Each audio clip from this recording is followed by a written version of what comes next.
Bon, turn.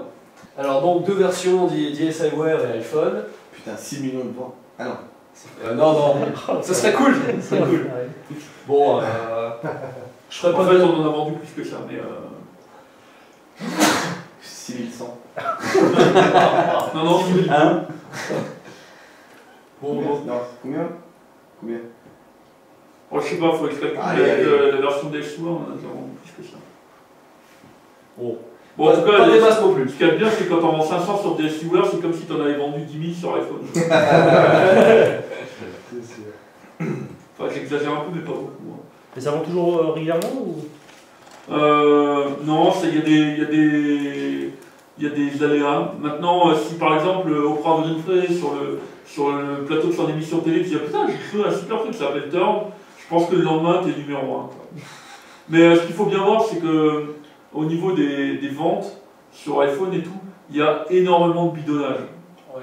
C'est-à-dire il y a des boîtes dont je ne citerai pas le nom qui s'amusent à acheter leur propre appli pour la maintenir en fait dans le top 25 des apps pour être sûr de continuer à en vendre. Quoi. Ah, c'est pervers ton budget marketing, c'est l'épaule qui le touche. Putain, les salauds. Putain, tu les. Ah, c'est magnifique. Je connais des boîtes où ils ont une division avec 5-6 mecs qui sont juste là pour faire des commentaires bidons sur l'App Store, acheter les applis, etc. pour les maintenir. Du marketing, comme d'hab. C'est la beauté du net, quoi. Ah. C'est ça. Alors, organisation originelle du Pervers. code. Donc tout en C++. Les salauds. Les librairies de la boîte, donc Ratatron, Ratacross et Ratapod, donc les trois versions. Ratacross, je sais pas trop quoi ça. Et ça sert à quoi Ratacross? Ratacross, c'était le truc multiplateforme, enfin c'était l'implémentation plateforme spécifique de machin qui portait mal d'une plateforme à l'autre. D'accord. Genre l'organisation de la mémoire avec les endians, c'est parce que tu as des processeurs big endian et Ah oui, endian. Ils n'organisent pas les pots. Moi je dis endian. Et Cloud. Et Cloud. Et Claude. Donc des librairies, j'en parle de toute façon bref. Le moteur du jeu, donc LibTurn, qui contient tout ce qui est physique, donc tout ce qui est abstrait, pas graphique, et moteur graphique avec la machine à état et l'interface tactile. Donc, Ouais, il faut préciser parce que ce slide ne rend pas honneur à l'organisation. C'est que en fait, la LibTurn, elle implémente de manière indépendante de la plateforme toutes les règles du jeu. Non mais attends, mais j'en parle. C'est une slide pour 3. Normalement, si c'est la. C'est bien. S'il y a toute la plateforme, il devrait y avoir des rectangles comme ça qui sont. Ouais, qui s'emboîtent et tout, mais putain, c'est une présentation pixelée quoi. Attends, j'allais pas faire du visieux non plus, faut pas déconner. Alors, Ratatron, Ratacross et Ratapod qui prennent en charge. Ratatruc. Toujours de l'humour dans une présentation avec Donald. Qui prend en charge les vecteurs, les rectangles, les sprites, les fonctions mathématiques de base et les fonctions tactiles. Donc les vecteurs. C'est pas de niveau quoi. Voilà, tous les trucs bas niveau qui sont de base dans C#, c'est excellent. Bon, à part les sprites. Écoute, on a vécu sur des plateformes où ça n'existait pas. C'est comme les grands-parents qui disent ah, on s'amusait avec des billes. Non, c'est comme à l'île quand à chaque fois ils font le coup du. Oui, nous à l'époque on prenait notre vélo pour les mettre nos cartes perforées. Oui, les cartes perforées, ça prenait toute la nuit et quand on en perdait, c'était grave. Merci. Donc c'est à cause d'eux que maintenant la compilation est quasiment interdite. Parce qu'à l'époque ça prenait une demi-heure, donc maintenant, bonnes habitudes, ne jamais trop compiler. Mais En fait, moi, franchement. je me suis mis une règle dans la vie de toute façon, on ne compile plus. Ouais, de toute façon, ils sont dans une industrie où il n'y a pas besoin de performance. Non, on a besoin de payer horizontalement, on reste ensemble. Donc toutes les opérations de base entre vecteurs, entre rectangles, les sprites, donc tout ce qui est flip horizontal, flip vertical, les sprites, pas les animations, parce que ça c'est géré différemment. L'origine du sprite pour pas se faire chier à le déplacer n'importe comment.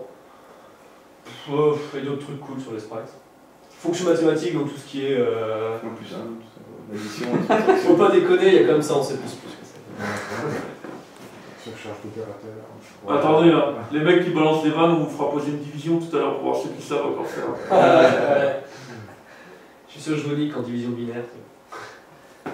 Et les fonctions tactiles, donc tout ce qui est les coups de stylet, Les coups de stylet. Sale machine de merde, je pourris. Non, mais les différentes sortes d'events, pressed, released, moved, Genre un truc, 1 ou 2 touches à la fois, ce genre de truc. Donc c'était géré dans Ratatron, Ratacross, Ratapod. Et moi je n'en ai pas eu besoin, et c'était trop cool parce que je trouve l'interface horrible. On le dira à Élysée. Alors, Leap Turn, donc divisé en deux parties, les objets de jeu et les objets qui composent la pièce. Donc les objets de jeu c'est le héros Kurt, enfin les NPC, donc les ennemis, les caisses. Non mais rassure-moi, à un moment dans cette présentation, il y a un screenshot du jeu. Oui, À la conclusion. Un seul, tu vois. Parce que là, c'est un peu Là, sympa, là, il tu fait le teaser, quoi. Tu sais, à chaque fois, les gens, allez, on va le voir et tout. Non. Allez. à la fin il y en a qu'un. Et les objets de la pièce, donc les corridors qui sont autour, donc vous les verrez. Hein.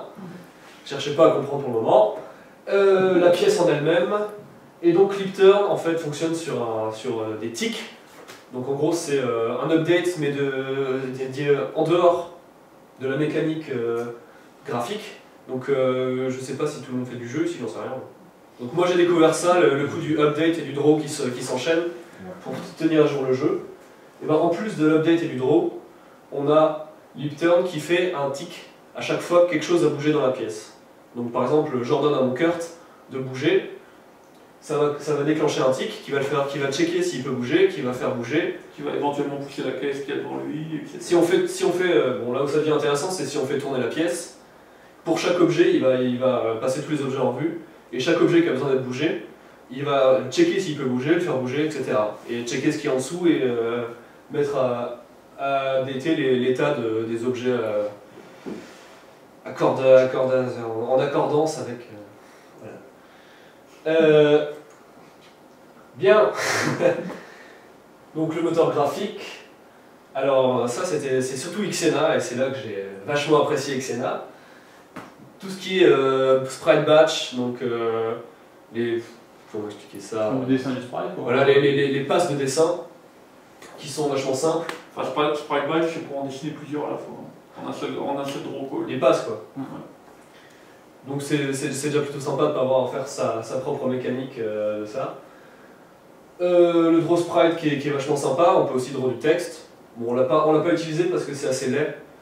Alors on a fait un truc encore plus laid, on a fait plusieurs fois draw texte, mais de différentes couleurs et tout autour dans les 4 directions, histoire de faire un joli effet, genre c'est du blur et tout. Ouais, je trouve que le draw text en fait de Xena est vachement limité en fait. Ça serait bien qu'ils mettent un blur pour faire une petite ombre autour, parce que ça fait toujours bien, plutôt que de le faire à la main quoi. Ouais, il faudrait voir si on peut utiliser en fait des shaders pour faire ce genre de truc. C'est peut-être un peu overkill, mais. Putain, des shaders pour faire un draw text. Non, mais Attends, sur la texture, pour faire un blur, tu. Toi, t'es un amateur, hein, parce que si tu fais des shaders pour faire des draw text, hein. Putain, tu te rends compte, on étrangle des bébés phones dans l'article parce que pour faire un draw text. Alors à un moment c'est venu la question de est-ce qu'on va parce qu'en fait la classe sprite avait été codée à côté donc dans Rata Ouais, alors, truc. Ce qu'il faut bien préciser, ce que je n'ai pas vu encore dans ces slides, c'est que la particularité de coder sur WP7 à côté de l'iPhone ou même d'Android, c'est que WP7 il y a Xena et que Xena c'est une bibliothèque pour faire du jeu. Ouais, c'est vachement. C'est-à-dire là où finalement l'iPhone il s'en fout un peu de ta race et t'as tout à coder sur le plafond toi-même avec derrière des appels OpenGL où t'en es même à faire effectivement ta propre classe de sprite pour simuler ça avec une texture sur deux triangles que tu vas mapper, etc. pour faire ton sprite. Là t'as quand même énormément de facilité parce que tout existe déjà dans Xena. Bon, même si. Enfin, tout existe, non, t'as les textures, et en fait, quand t'appelles ton draw sprite, tu lui files une texture, une position, une source rect, un rectangle source, si on a une texture vachement longue avec des animations par exemple. À chaque fois, on décale la texture source, et c'est vraiment vachement simple en fait. Tu penses que ça a un impact sur le choix, sur le soutien de la stratégie, c'est d'attirer un maximum de développeurs de jeux. La volonté, c'est ça, c'est on file un truc qui va vraiment vous arrêter de vous énerver, on répond à une frustration, et l'objectif c'est là d'attirer les... Et la chose excellente, c'est rien que le chargement de tout ce qui est content, donc les textures, les sons, tous les binaires, on fait un content.load, ce qu'on veut en sortie, le chemin, et pouf, ça load le truc. C'est assez excellent. On a pas besoin Je vais traduire pour notre Ouais, en gros, ça veut dire qu'avant, quand on faisait des pipelines de production de données pour les jeux, c'est-à-dire pour partir de la donnée initiale que produit un graphiste, etc., pour arriver jusque dans le jeu, toute la tuyauterie fallait la coder soi-même. C'est-à-dire que tu faisais tes propres outils de transformation, tes propres formats, ton propre rechargement, etc. Ça prenait du temps de la avec XLA, en fait, tu as tout un système de pipeline qui existe déjà que tu peux emboîter, et en fait, tu codes juste les petits morceaux pour que tous les trucs s'emboîtent. Ce qui fait que tu gagnes énormément de temps aussi. Voilà. Non, et puis là, au lieu de faire, on va dire 500 lignes pour faire ton content pipeline, tu as une ligne et ton truc il est chargé dans ce que tu veux. Et, oui, je reconnais que ça c'est sympa. Oui, et puis c'est simple d'utilisation, donc c'est vraiment bien pensé. Je sais pas s'il y a eu une enfance douloureuse d'Ixena, mais en tout cas c'est vachement bien pensé. Enfin c'est orienté, oui, il va l'orienter. Ouais, enfin si tu avais utilisé DirectX 3.